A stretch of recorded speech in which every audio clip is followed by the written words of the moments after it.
Price action analysis చేయాలి. Price action అనేది ప్రతి ఒక్కరికి రావాలి. Price action is the mother of stock market అని మనందరం బిలీవ్ చేస్తున్నాం కదా అని మన యూట్యూబ్ ఛానల్లో ఇప్పటి వరకు ఎన్నో వీడియోస్ చేశాం. లైక్ సే టెక్నికల్ అనాలిసిస్ అనే ప్లేలిస్ట్ లోకి వెళ్తే బోల్డ్ అన్ని వీడియోస్ కంప్లీట్ గా ప్రైజ్ యాక్షన్ గురించి మాట్లాడుకున్నాం, చాలా డిస్కస్ చేసుకున్నాం. అయినా రీసెంట్ గా అయిన ఆఫ్లైన్ ఈవెంట్ లో ప్రైజ్ యాక్షన్ అనాలిసిస్ చేసి ఒక ఎంట్రీ పాయింట్ ఐడెంటిఫై చేయమంటే చేయలేకపోతున్నాం.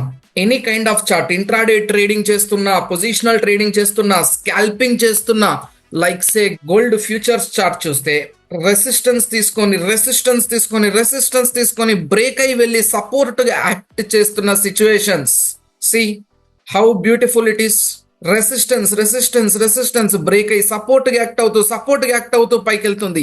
ఈ అనాలిసిస్ చేసి ఎనీ కైండ్ ఆఫ్ మార్కెట్ లోనైనా, ఎనీ కైండ్ ఆఫ్ ప్లేయర్ అయినా, స్కాల్పర్ అయినా, బయ్యర్ అయినా, సెల్లర్ అయినా, ఇంట్రాడే ట్రేడింగ్ లో ఆపర్చునిటీస్ ఐడెంటిఫై చేయొచ్చు. లైక్ సే టీసీఎస్ అనే స్టాక్ ఉంది.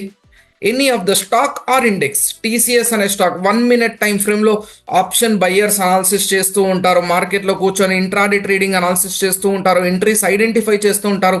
ఫర్ ఎగ్జాంపుల్ చూడండి, ఇలాంటి చాపీ మార్కెట్ లో ఎంట్రీస్ ఎలా ఐడెంటిఫై చేయాలి, ప్రైస్ యాక్షన్ అనాలిసిస్ ఎలా చేయాలి, ఎలా స్టార్ట్ చేయాలి మరి analysis. Simple as that. Time frame analysis, multi time frame analysis, top down approach చేసిన తర్వాత, ఇంట్రాడే మార్కెట్ స్టార్ట్ అయిన తర్వాత మనం ఎలా మొదలు పెట్టాలి price action analysis for intraday trader అనేది చూద్దాం. ఫస్ట్ క్యాండిల్ ఇక్కడ ఓపెన్ అయింది, ఒక హై చేసింది, ఒక లో చేసింది. Let me take arrow. Market ఎక్కడైతే హై చేసిందో అక్కడి నుంచి ఫాల్ అవ్వడం స్టార్ట్ అయింది. ఎందుకు ఫాల్ అవ్వడం స్టార్ట్ అయిందంటే బ్లైండ్ గా రీజన్, సప్లై జరిగింది, రెసిస్టెన్స్ ఉన్నది, అక్కడ సెల్లర్స్ ఉన్నారు. Let me mark red colour. Candle to candle analysis చేద్దాం, గుర్తుపెట్టుకోండి. తర్వాత మార్కెట్ ఎటు పోతుందో తెలియదు. మార్కెట్ నాన్ స్టాప్ ఫాల్ అయ్యి ఇక్కడి వరకు ఫాల్ అయ్యి పెరగడం మొదలైంది, పెరుగుతుంది. అంటే బయ్యర్స్ క్రియేట్ అయ్యారు, డిమాండ్ క్రియేట్ అయింది ఈ రేటుకు. Let me mark this as demand zone అని, బయ్యర్స్ ఉన్న లెవెల్ అని, ఇది ఒక సపోర్ట్ అని మార్క్ చేసాం. మార్కెట్ పైకెళ్తూ మనం అనుకున్న రెసిస్టెన్స్ ని బ్రేక్ చేయబోయి రిజెక్షన్ వచ్చింది. చూడండి, మన రెసిస్టెన్స్ కన్ఫర్మ్ అయింది అని అర్థం. బ్రేక్ అయిపోతే మనకు సంబంధం లేదు, బ్రేక్ కాకుండా రిజెక్షన్ వచ్చింది. చూడండి, 919 క్యాండిల్ న్యూ రెసిస్టెన్స్ క్రియేట్ అయింది. ఇదంతా కూడా సెల్లర్స్ జోను, సప్లై జోన్. ఇదంతా కూడా ఎప్పుడైనా ఇక్కడ సెల్లర్స్ క్రియేట్ అవ్వచ్చు. ఈ మధ్యలో మనం అనుకున్న రెసిస్టెన్స్ వరకు మార్కెట్ పెరుగుతూ వచ్చి లాస్ట్ వచ్చే గ్రీన్ కలర్ క్యాండిల్ ని నెక్స్ట్ ఓవర్కమ్ చేస్తూ రెడ్ కలర్ క్యాండిల్ వచ్చింది. బేరిష్ ఎంగిల్ఫై జరిగింది. మనం నేర్చుకున్న ప్యాటర్న్స్ ఉన్నాయి కదా, bearish engulfing, bullish engulfing, bearish harami, bullish harami నేర్చుకున్నాం కదా. బేరిష్ ఎంగిల్ఫై జరిగింది ఇక్కడ. Let me mark this as bearish engulfing గా కూడా మార్క్ చేసి ట్రేడ్ ఎలా ప్లాన్ చేయాలి, మరి ఎంట్రీ ఎలా ప్లాన్ చేయాలి అంటే, మనకు వచ్చిన ప్యాటర్న్ కింద షార్ట్ పొజిషన్ ప్లాన్ చేస్తూ ప్యాటర్న్ పైన స్టాప్ లాస్ పాయింట్ పెడుతూ 1:1 టార్గెట్ ఈజీగా ఎక్స్పెక్ట్ చేయొచ్చు. 1:1 అంటే పోగొట్టుకోవడానికి 9.75 రూపీస్, రాబట్టుకోవడానికి కూడా 9.75 రూపీస్ పెడితే సరిపోతుంది. 1:1 లేదంటే నియర్ బై సపోర్ట్ అనేది second target. Based on moment plan చేస్తున్నాం, based on moment trade execute చేస్తున్నాం. సరే, మార్కెట్ పడుతూ వచ్చి మనం మార్నింగ్ అనుకున్న సపోర్ట్ దగ్గరకు వచ్చి బుల్లిష్ ఎంగిల్ఫై చేసింది. మళ్ళీ బుల్లిష్ ఎంగిల్ఫై చేసింది. కావాలంటే మళ్ళీ ఒక రివర్సల్ ట్రేడ్ 1:1 కోసం స్కాల్పింగ్ ట్రేడ్ ప్లాన్ చేయొచ్చు towards up side long position. ఎక్కడ ఎంటర్ అవుతున్నాం, మనం అనుకున్న లైన్ దగ్గరికి వచ్చి బుల్లిష్ ఇండికేషన్ ఇచ్చిన తర్వాత కూడా బ్లైండ్ గా ఎంటర్ కాకుండా ఆ ప్యాటర్న్ పైన బై ప్రైస్ పెడుతున్నాము. 1:1 ఈజీగా entry and exit, day close ఇక్కడ వరకే. ఇంకా అనాలిసిస్ చేస్తాం అంటే మార్కెట్ పెరుగుతూ వెళ్ళి ఆల్మోస్ట్ రెసిస్టెన్స్ వరకు వెళ్ళి బేరిష్ ప్యాటర్న్ చేసింది. ఈవినింగ్ స్టార్ ఫామ్ అయింది, గ్రీన్ ని ఓవర్కమ్ చేస్తూ రెడ్ చేసింది, బేరిష్ ఎంగిల్ఫై చేసింది. కానీ ట్రేడ్ ప్లాన్ చెయ్యలేము, ఎందుకంటే ఇక్కడ ఎంటర్ అయితే ఇంత చిన్న టార్గెట్ కోసం ఇంత పెద్ద స్టాప్ లాస్ పెట్టుకోలేము కదా. మినిమం 1:1 ఉండాలి. 1:1 రిస్క్ రివార్డ్ రేషియో తోటైనా ట్రేడ్ ప్లాన్ చేయాలి, లేకపోతే ట్రేడ్ ప్లాన్ చేయకూడదు. మార్కెట్ మళ్ళీ మనం అనుకున్న సపోర్ట్ వరకు వచ్చింది, రివర్స్ అయింది, కానీ బుల్లిష్ క్యాండిల్ స్టిక్ ప్యాటర్న్ ఇవ్వలేదు ఇక్కడ మనం అప్ సైడ్ ట్రేడ్ ప్లాన్ చేయడానికి. నెక్స్ట్ మార్కెట్ ఒక లో పైన లో చేస్తుంది. ట్రెండ్ లైన్ పిక్చర్ లోకి రావాలి.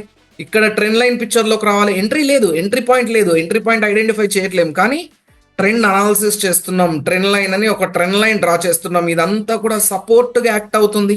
At the same time resistance ఒక హై కింద హై కింద హై చేస్తుంది కదా, రెసిస్టెన్స్ గా మార్క్ చేద్దాం. రెసిస్టెన్స్, ఇదంతా resistance from here to here. Red colour ఇచ్చుకుందాం రెసిస్టెన్స్ కోసం. సిమెట్రిక్ ట్రయాంగిల్ బ్రేక్ డౌన్ అవ్వచ్చు, బ్రేక్అవుట్ అవ్వచ్చు. మార్కెట్ బ్రేక్ డౌన్ అయింది. బ్రేక్ డౌన్ అయినాక ట్రేడ్ ప్లాన్ చేద్దామంటే చేసేటట్టు లేదు మార్కెట్ లో, ఎందుకంటే బ్రేక్ డౌన్ అయిన క్యాండిలే టార్గెట్ వరకు వచ్చేసింది. ఓకే, టార్గెట్ కూడా బ్రేక్ డౌన్ అయింది. ఓకే, ఇదంతా కూడా సపోర్ట్ న్యూ సపోర్ట్ మార్క్ చేద్దాం ఇక్కడ. ఇదంతా కూడా సపోర్ట్ యాక్ట్ అయ్యే జోన్. ఇదంతా కూడా మార్కెట్ ఇక్కడ బ్రేక్ డౌన్ అయింది. బ్రేక్ డౌన్ అయినా కూడా మనం ట్రేడ్ ప్లాన్ చేయొద్దు బ్లైండ్ గా. మనం అనుకున్న సపోర్ట్ రెసిస్టెన్స్ గా యాక్ట్ అవుతే ట్రేడ్ ప్లాన్ చేయాలి టువర్డ్స్ డౌన్ సైడ్. ఇప్పుడు షార్ట్ పొజిషన్ తీసుకుందామా? మార్కెట్ పెరుగుతూ వెళ్ళి రెసిస్టెన్స్ దగ్గరికి వెళ్ళి గ్రీన్ కలర్ క్యాండిల్ ఓవర్కమ్ చేస్తూ రెడ్ కలర్ క్యాండిల్ వచ్చింది అనుకుంటే షార్ట్ పొజిషన్ దాన్ని కింద ప్లాన్ చేసి స్టాప్ లాస్ దాని పైన పెడుతున్నాం. 5.96 రూపీస్ అంటే 6 రూపీసే టార్గెట్ పెట్టుకుందాం చాలు. మార్కెట్ ఇంకా పడుతుంది. Let it fall. ఎంత పడుతుందో పడని మనకు సంబంధం లేదు. యాజ్ ఏ బయ్యర్స్ గా, యాజ్ ఏ స్కాల్పర్స్ గా క్విక్ ఎంట్రీ అండ్ ఎగ్జిట్ చేసేసాం. మార్కెట్ మళ్ళీ బ్యూటిఫుల్ ఆపర్చునిటీ ఇచ్చింది. పెరుగుతూ వెళ్ళి గ్రీన్ కలర్ క్యాండిల్ లోపల రెడ్ కలర్ క్యాండిల్ కూర్చుంది. One more opportunity, correct. Bearish engulfing చేస్తుంది. గ్రీన్ కలర్ క్యాండిల్ లోపల రెడ్ కలర్ క్యాండిల్ కూర్చుంది అంటే బేరిష్ హరామీ చేస్తుంది. నెక్స్ట్ చూడండి, మార్కెట్ ఇంకా దీని కిందికి రాలే ట్రేడ్ ప్లాన్ చేయడానికి, కానీ మార్కెట్ పైకి వెళ్ళి మళ్ళా గ్రీన్ లోపల రెడ్ కూర్చుంది. బేరిష్ హరామీ ఇక్కడికి వచ్చింది. ఇప్పుడు బేరిష్ హరామీ ఒకవేళ దీని కిందికి వస్తే ఎంట్రీ అయిపోవచ్చు, ఎంట్రీ ప్లాన్ చేయొచ్చు. మార్కెట్ దీన్ని రెస్పెక్ట్ చేసి కిందికి వస్తే ఎస్ ఆల్మోస్ట్ వచ్చేసింది. స్టాప్ లాస్ అయితే stop loss, let's respect the stop loss. ఇక్కడ ఎంట్రీ ప్లాన్ చేస్తున్నాం, దీనిపైన స్టాప్ లాస్ ని ప్లేస్ చేస్తున్నాం. ఈజీగా 1:1 6.95 అచీవ్ అయిందా? మోర్ దాన్ 6.95 8.7 వరకు కూడా అచీవ్ అయింది. మళ్ళీ మార్కెట్ రివర్స్ అవుతుంది. ఏమనిపిస్తుందంటే టీసీఎస్ అనే కంపెనీ సిమెట్రిక్ ట్రయాంగిల్ చేసి పొరపాటున సపోర్ట్ బ్రేక్ డౌన్ అయి కిందికి వచ్చింది. అప్పటి నుంచి పెరుగుదామని ట్రై చేస్తుంది, మళ్ళీ పెరుగుదామని ట్రై చేస్తుంది, పెరగలేకపోతుంది. ఎందుకు పెరగలేకపోతుంది? ఎందుకు అసలు సపోర్ట్ బ్రేక్ డౌన్ అయ్యాక రెసిస్టెన్స్ యాక్ట్ అవుతుంది. ఈ లెవెల్స్ అన్ని కూడా మార్కెట్ పార్టిసిపెంట్స్ అందరూ కూడా, ప్రతి ప్లేయర్ ట్రేడర్ కూడా సపోర్ట్ తీసుకొని బ్రేక్ డౌన్ అయింది. ఈ లెవెల్, ఈ జోన్ రెసిస్టెన్స్ గా యాక్ట్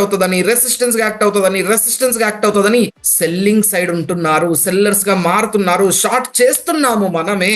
అందరూ అక్కడే రియాక్ట్ అవుతున్నారు. Even a స్కాల్పర్, even a buyer కూడా వాళ్ళందరితో పాటు దూరిపోయి ట్రేడ్ ప్లాన్ చేసి ఎగ్జిక్యూట్ చేసుకుని బయటకు వచ్చేస్తున్నాడు. సపోర్ట్ బ్రేక్ డౌన్ అయితే రెసిస్టెన్స్ కి యాక్ట్ అవుతుందని కూడా మాట్లాడుకున్నాం కదా సపోర్ట్ అండ్ రెసిస్టెన్స్ వీడియోలో. నెక్స్ట్ మార్కెట్ ఇక్కడ నుంచి పెరుగుతూ వెళ్ళి సపోర్ట్ దగ్గరికి వెళ్ళి మళ్ళీ రెసిస్టెన్స్ గానే ఫేస్ చేసింది. మార్నింగ్ డ్రా చేసుకున్న ఈ ట్రెండ్ లైన్స్ ఎందుకు ఇంకా డ్రాగ్ చేయొద్దు? వీటిని ఇంకా ఇలా డ్రాగ్ చేయొచ్చు కదా. బ్రేక్అవుట్ అయింది. బ్రేక్అవుట్ అయినా మనం ట్రేడ్ ప్లాన్ చేయం, గుర్తుపెట్టుకోండి. బ్రేక్అవుట్ అయ్యి మార్కెట్ పైకి వచ్చి మళ్ళీ సపోర్ట్ తీసుకుంటూ బుల్లిష్ క్యాండిల్ స్టిక్ ప్యాటర్న్ ఇస్తేనే ట్రేడ్ ప్లాన్ చేస్తాం, లేకపోతే మనం ట్రేడ్ ప్లాన్ చేయం. పడుతూ వస్తుంది, మళ్ళీ పడుతూ వస్తుంది, ఎంత పడుతుందో పడని, మళ్ళీ బ్రేక్అవుట్ అవుతుంది. బ్రేక్అవుట్ అయినా ట్రేడ్ ప్లాన్ చేయము. రివర్స్ అయ్యి రెసిస్టెన్స్ బ్రేక్ అయ్యి సపోర్ట్ యాక్ట్ అవుతూనే ట్రేడ్ ప్లాన్ చేస్తాము. ఎగ్జాక్ట్లీ మార్కెట్ చూడండి, రెసిస్టెన్స్ బ్రేక్ అయ్యి రెసిస్టెన్స్ మంచి హ్యామర్ తో బ్రేక్ అయింది. మళ్ళీ ఫాలో అవుతూ వచ్చి అది సపోర్ట్ యాక్ట్ అయ్యి హ్యామర్ చేస్తుంది చూడండి. సరే పోనీ హ్యామర్ ని గుర్తు పట్టని వాళ్ళు, గుర్తు లేని వాళ్ళకి కూడా మార్నింగ్ స్టార్ ఇండికేషన్ బేస్డ్ అయిన ట్రేడ్ ప్లాన్ చేస్తే towards up side long position తీసుకొని బేస్డ్ ఆన్ మార్నింగ్ స్టార్ ఆ ప్యాటర్న్ కింద స్టాప్ లాస్ పెట్టుకున్నా కూడా 11-12 పాయింట్లు క్యాప్చర్ చేసుకునే మూమెంట్ ఇచ్చింది మార్కెట్. క్లియర్ కట్ మూమెంట్ ఇచ్చింది target. Perfect entry. Market follow అయ్యేటప్పుడు 10 పాయింట్స్ తీసుకున్నాం, ఇక్కడ ఒక 7 పాయింట్స్ క్యాప్చర్ చేసినాం, ఇక్కడ ఒక 7 పాయింట్స్ క్యాప్చర్ చేసినాం, ఇక్కడ ఒక 8 పాయింట్స్ క్యాప్చర్ చేసినాం. Total 32 points and 12 points 10 points వరకు క్యాప్చర్ చేసినాం. 40-50 పాయింట్స్ క్యాప్చర్ చేసినాం ఆల్రెడీ. మళ్ళీ మార్కెట్ పెరుగుతుంది అంటే మనం ట్రేడ్ ప్లాన్ చేయట్లేం. బ్రేక్అవుట్ అయింది అని ఇక్కడ ఎంటర్ అయ్యి ఇక్కడ ఎగ్జిట్ అవ్వడం ప్లాన్ చేయట్లేం. మనం అనుకున్న రెసిస్టెన్స్ దగ్గరికి మార్కెట్ వచ్చి బేరిష్ ఇండికేషన్ ఇస్తేనే మనం ట్రేడ్ ప్లాన్ చేస్తున్నాం.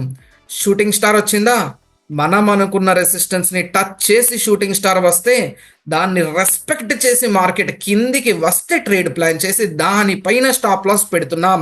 1:1 ఆర్ నియరెస్ట్ సపోర్ట్ వరకు ఎగ్జిక్యూట్ చేయొచ్చు, ట్రేడ్ ప్లాన్ చేయొచ్చు. 1:1 ఈజీగా టార్గెట్ అచీవ్ అయింది చూడండి. Yes, This is the beauty of price action. Price action is the mother of stock market. Any type of market లోనైనా కూడా ఎంట్రీస్ ఐడెంటిఫై చేయొచ్చు. వాలటైల్ మార్కెట్ అయినా, రేంజ్ బౌండ్ మార్కెట్ అయినా, trending market అయినా, choppy market అయినా కూడా entries identify చేయొచ్చు based on price action, price action, price action.